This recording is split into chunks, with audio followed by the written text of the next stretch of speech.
active shooter drill sa Talisay ipahigayon mga igsuon.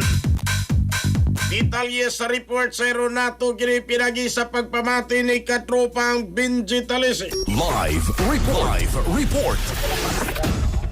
Yes, daghang salamat ka pag Jerry Durot sa kanilang hitabo nga akin nga pagbabusin dito sa Osaka Universidad sa akin Zamboanga City dito sa Zamboanga University kon adso sa Zamboanga City datong galahapos buntag Agosto 18, 2026 ang gagamanan sa sa Talisay sa pabangon ni Talisay Mayor akin Gerald Anthony Samsam Gullias di Paibaw nga mas pay nga akin aga ipahigit ang usa ka active shooter drill sa Talisay City.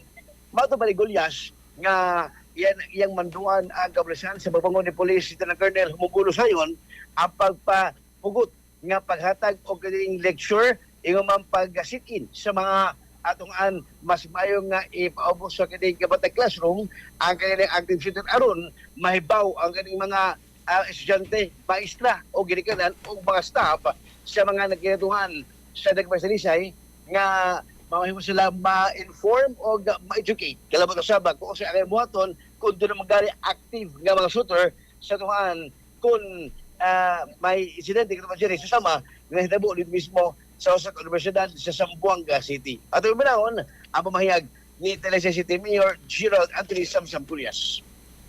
So, ang ako lang, what are the steps that the city has taken?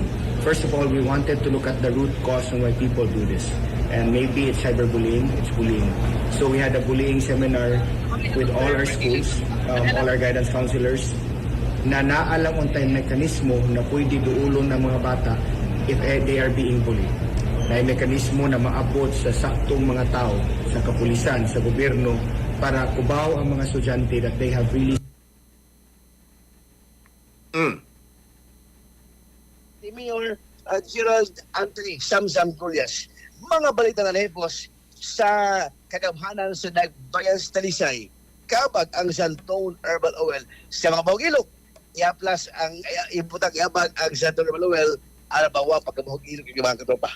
Hindi mo sa Yasto Health Incorporated mabalit sa pamarasang botika sa inyong lugar. On board karon sa patrol kauban ni katropag genre renovado. Alam sa Pilipino para sa Pilipinas. Benji Talisay, XFM News.